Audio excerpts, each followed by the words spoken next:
Hey everyone, and welcome back to another video from Aman Talks NRL SuperCoach. In today's video, just going to go through a quick little tutorial on the two spreadsheets that I've got now ready to go and available for the 2025 SuperCoach season. If you're a first-time viewer of the channel, obviously, if you like the video, please do consider giving a like button and subscribe as well if you want to see content through 2025 season. But last year what I did was I released a few spreadsheets just to help assist players, hopefully with planning and I guess analyzing the draw difficulty, as that's something that I do like to look at in the content in the channel. So what I had last year was a 2024 draw, and it was a difficulty sorting spreadsheet. So you could think of it as like power ratings for each of the respective teams, and then the spreadsheet would filter kind of from top to below, draw difficulty from easiest to hardest, and there was various ranges from 4, 6, and 8 rounds. Got that redone for 2025, so I'll quickly do a run through of the spreadsheet. I did a tutorial video last year as well. I'll put a link for that in the description below. Probably went into that in a little bit more detail, and nothing's really changed functionality wise for the draw one. There was a trade planner spreadsheet which I've also done. Slight differences there with that one, so I'll speak about that coming up shortly. But in terms of how you can access these spreadsheets, so last year I'd had them released through a dedicated website where you could buy them. I'll keep that for the time being as well. All I ask for these is that obviously it takes a bit of time to pull these together.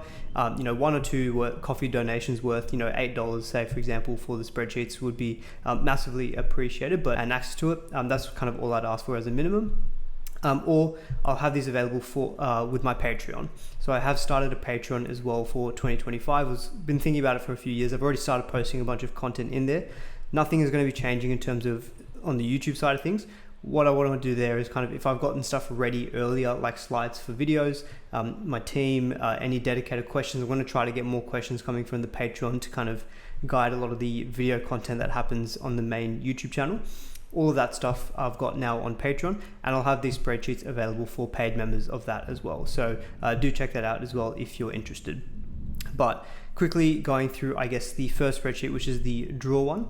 As I kind of said from the beginning, very simple functionality, which is that it sorts the draw difficulty from kind of easiest to hardest, although you can also do hardest to easiest as well. This has been updated for 2025, so you've got that kind of ready to go. This first tab here is just a cover page, so it's got some kind of general guidance notes, so you can look through that kind of in your own time. First part here is the the difficulty key. So the way that I've put in these default rankings is based on teams that conceded the least to most SuperCoach points on average last season. So I wanted to keep it SuperCoach relevant. It's not necessarily related to the ladder for 2024. So a few obvious names like the Roosters, Melbourne, Penrith, and the Bulldogs, who were very defensively sound last year, all kind of in the top 4 teams there. Now, one thing I will note is that the color shading that I've got here is kind of just as an indicative guide, but it doesn't change if you're changing the numbers here. So what I would argue, or not argue, I'm not really arguing with anyone, what I'd suggest when going through the spreadsheet is that you might put in your own default, your own different ratings. And I definitely encourage that as well. This is just my own preset default based on 2024 SuperCoach points conceded. If you've got a different view, like for example, you might say, well, the Cowboys were 6th last year, but they've lost a lot of players. Maybe they're not going to be as good. Maybe I rank them higher. So if you're going to put them as an easier opponent, you'd put their number up to maybe say 10 or maybe 15 or something like that. Maybe Parramatta, you expect to bounce back. Maybe they're not 17th and the worst from last year. Maybe they're instead like 12th or 10th. You get the idea. You can go in and change these numbers as much as you want, and that will help at least create the draw difficulty with your own view. The only thing that won't change though is the color coding. So I'd probably say pay less attention to the color coding if you're changing things quite dramatically. If you're kind of following this general scoring that I've done, then the color shading should match. I look at another team like not the Dragons, the Rabbitohs. Wayne Bennett back. Do you really expect him to be the 14th in terms of SuperCoach points conceded? Probably not. You'd probably get them to be higher up the table. So that's another team that you can obviously start playing around with. If you're looking at Latrell, do I really want to eye him up? Maybe the draw is not as bad because you might have a different view on the teams that he's coming up against. So first main tab here is the 2025 draw overall. This is purely just from team down. This is what their fixtures are for the 2025 season. So pretty self-explanatory. And I've just got that initial color coding as well in there. Where you can start doing the sorting is in the next few tabs, which is sorting in 4 rounds, 6 rounds, and 8 round batches. The way that this works is you've got a bunch of number calculations that are happening kind of down this section here. And I've made a note of it here. You sort Z to A for best to worst. So we're in the 4 round view spreadsheet here. So if we want to see who's got the best draw for the first 4 rounds of the year, and this commences from round 1, all you'd have to do here is click there, sort Z to A. And this already is in that certain view. But what it says is that the Dolphins have got the best view based on that scoring system that we went through earlier. Rabbitohs at home, Knights, Tigers at home, and the Broncos at home. So 3 home games in there, and you got the Tigers in there, who obviously, a team with a lot of change, but historically have been, the Wooden Spooners. So an easy opponent, you'd say. Vice versa, look at the Titans down the bottom here. Now, one thing I didn't probably mention on the difficulty key, but buys, because I haven't scored them, or I've scored them as like an 18. So what you'd find is that a buy is technically the most difficult opponent. So the way that the draw sorting will look, generally what you'll find is that the teams that don't really have a buy coming up in the next few rounds, or in the number of rounds that you've allocated per the sheet, you're not really going to see them ranking that below, that far down. What you'll notice is that a lot of the teams who rank further down have got buys in that first 4 rounds. So Titans here miss out in the first round, then they've got the Bulldogs, Knights, and Roosters. So on paper, maybe tougher matchups there, but you might have a different view on some of those teams, of course. If you wanted to do the same thing, look at the next 4 rounds, but let's say from round 3, you might be thinking, well, this is when prices start to kick in. This is when I really want to start jumping on the bandwagons who might start having some big scores and might start going up in price a lot. Very similar, you just go to the round 3 column here and you sort Z to A. So now what this tells me, and if you're doing something like that where you're sorting in round 3, what you can do is just hide these 2 columns. And that makes your view probably a little bit less cluttered, because then you might say, well, okay, I'm only looking at round 3 now. I don't really care about rounds 1 and 2. So you can do stuff like that in there, of course, as well. And so what that shows is that the Roosters rank number 1 for the next 4 rounds from round 3 onwards, with the games against Warriors, Titans, Souths, and Broncos. Now, already looking at that, that doesn't actually read the best, but that's because a lot of it is based on last year's data. You might think, well, Rabbitohs is a local derby, Titans obviously good, but Warriors away, Broncos, who knows how that's going to be. So this is where I think you start applying your own judgment, because me, for example, would look at that and say, well, sure, the spreadsheet says they're on top, but actually if I look at these individual matchups, maybe it's not as good as what it seems to suggest. So I always will mention to caveat, or to put your own view on what the kind of spreadsheet outputs. I don't necessarily use this as like the holy Bible of, as if it says number 1, I'm only going to buy players from the Roosters, for example. That's not really how I want to be using this, and that's not how I would encourage using this as well. That's effectively the draw sorting. You've just got the same capability then for a 6 round view and also for an 8 round view. So let's say if you're looking at the next 8 rounds starting from round 1. So I've already got that set at the moment, but the team at the top is the West Tigers. Don't have any buys in the first 8 weeks, and they don't play any of basically Penrith, Melbourne, or the Roosters. They've only got the Sharks in round 8.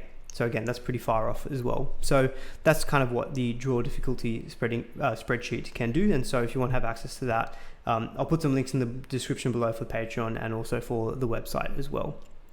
Now, the other spreadsheet that I had created for last year, which I've done again for this year, was the trade planner. So this was something that obviously takes a little bit more time to put together. Now, this does include the same draw difficulty sorting. So all that stuff I just went through, you have the same thing here as well. You can sort 4, 6, 8 rounds, and you've got the entire 2025 draw there for you as well. And you've got the same difficulty key sorting mechanism. Now, the main things that are different here. So one is you've got the round 1 team picker. So I haven't actually updated these colors here, but this is more from what I had last year. It's been a bit delayed for getting it out for 2025, because last year I wanted to make this for people who didn't have access to SuperCoach Gold. SuperCoach is actually now open for is open for everyone now. So the need for the round 1 team picker is probably a little bit less so, but it still has its use. So what you do here is basically in the hookers spot, you choose your round 1 starting team, and you can make it mirror your round 1 starting team. So the team that I showed in my preseason team, first draft, that's the team that I've got in here at the moment. It shows me what's my salary cap and what do I have remaining. And it also shows me for round 1, how many active players do I have and how many buy players do I have. You can actually change this if you wanted to say, well, let's say I make no trades for round 2 or round 3. How does it look then? if the same team was going through to round 3, I have no buys. So again, it's a quick way to look at and see, how do you manage your buy planning and things like that. And also what this then allows you to do. So once you set up your team as is, you've got an extended view here, which is this tab. Now what this will show is that from that round 1 pick a team, you can have a look and see what the draw looks like for all of your upcoming players. And the main update I've made for the trade planner is the 2025 draw, but it's adding in the flex position. So that was another thing that needed to be added in there as well. Obviously that's a bit of a game changer now for 2025. So you can have a look in here and say, well, let's say I'm looking at 3 gun fullbacks. I'm looking down here, Tom Trbojevic, Reece Walsh and Kalen Ponga in my flex. Yeah, Kalen Ponga's got a buy in round 4, but you know what? If I look at round 4, I don't have any other players on the buy.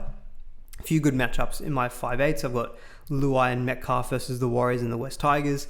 A few of my second row forwards have decent matchups. Basically, the long story short is that you can use this view to kind of look ahead and say, I think I'm going to have adequate cover for weeks where I might have a gun player like Kalen Ponga who's got a buy. Because outside of that, if you start looking long term here, you say, well, there's plenty of good green fixtured games that I've got rounds 4, 5, 6, 7. So I'm happy to, shouldn't have done that. I'm happy to accommodate Kalen Ponga because outside of that, he's got some really good matchups in the future that I know I'm going to want to keep him for. So you've got that feature as well. The main trade planner is in this tab, Trade Planner version 2. Now, what I've got here, a little bit different to last year's version. So it looks very similar. So I've got this extra column here, which is for the active team and round. The reason I've added this in here was I just thought the adding in all of the draw and the games for every single player looked a little bit messy. So instead, what I wanted to do here is have one column here in column E, which shows you this is your active team for the round that you've selected, and it's got the fixtures there updated. So if I wanted to say round 3, or let's say round 3, then this will update with each corresponding game, and it will look further ahead as well to what team that you've put in. The reason I've set it up like this is because obviously you're going to be making trades, and looking back, you might trade out Peter Mamouzelos in round 3, let's say for Blake Mozer. Let's say hypothetically that happens. So let's use that as an example. So let's say obviously in round 1 you're not making any trades because you've got unlimited. Let's say you get to round 2 and you decide I don't have enough information, I want to keep my team as is, so you leave everything there. Then you get to round 3 and let's say the only trade you want to make is Peter Mamouzelos to Blake Mozer. So what you would do there, so in this drop down list here for that respective position, I would say Peter Mamouzelos, see you later mate, you're becoming Blake Mozer, and then he becomes your hooker moving forward until of course you trade him out again. Then what you've got here is it says in your summary table, I'll quickly zoom in one more time just so that's maybe a little bit clearer. So what you've got then for round 3 is you've got one trade that's used, you've got 45 trades remaining because we start with 46. You still have all of your 5 boosts left, and you've used the one trade of Blake Mozer Blake Mozer in and Peter Mamouzelos out. Let's use a boost example. So let's say you actually wanted to use 3 trades and get in maybe say 3 cheapies that you hadn't considered.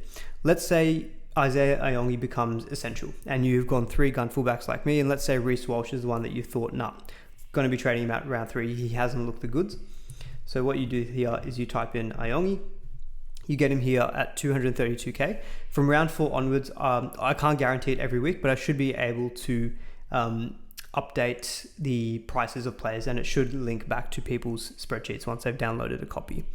But let's say I've now done Blake Mozer in and Isaiah Iongi in. I've got 609k in the bank, and let's say in my current structure I didn't have Nathan Cleary, and I think, you know what, I've got to get Cleary round 3, he looks essential.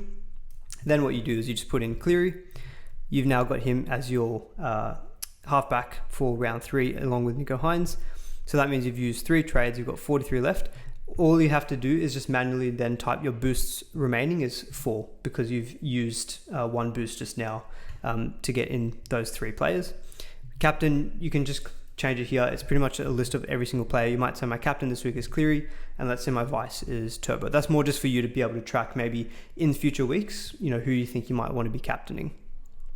And that's effectively the functionality of the trade planner. And then if you go to round 3, if you say in the example we have now, you'd go to round 3 and you'd say, cool, I've got Blake Mozer, I'm training him in for the Cowboys at home, I can play him there. I'm bringing Cleary for Melbourne away. Look, not the best matchup on paper, but Cleary's Cleary. And then you've got your whole other players here who didn't change. Isaiah Yongi now coming in as well in that position. And one thing I've done as well, I've grouped every single round. So once you get to say round 3, obviously you don't really care so much about the round 1 and the round 2 summaries. So you can just press these little buttons here and that just groups them together, and then it kind of cleans up your view so that you're only really looking forward from rounds 3 onwards. Of course, the next rounds you keep doing that, and so on and so forth. That's effectively the trade planner. So in this particular spreadsheet, you've got the trade planning ability to look ahead and plan future moves and see what your salary cap's looking like. One thing I will quickly mention as well, so once you actually make trades in your trade planner sheet, once you select your active team based on the round that you're looking at, let's say in the example we're looking at round 3 here, then what you get in your extended view is that has now auto-populated in here. So we traded out, say, Reece Walsh for Isaiah Iongi. So he now comes in place of Reece Walsh. You've got Cleary in instead of Lewis Dodd, and you've got Blake Mozer should be coming in instead for a what's his name? Peter Mamazella. I think that one just hasn't quite updated yet. Actually, you know what? Let's quickly fix that. There you go, guys. This is the content you want, live tinkering on the spreadsheet. But this is now ready to go and active. So that's pretty much the video. If you did enjoy it, please do give it a like and thumbs up, and any questions about this, just ping me on my socials, but this will be made available on Patreon and my website, which I'll link below. Until then, have a great one and see you all in the next video.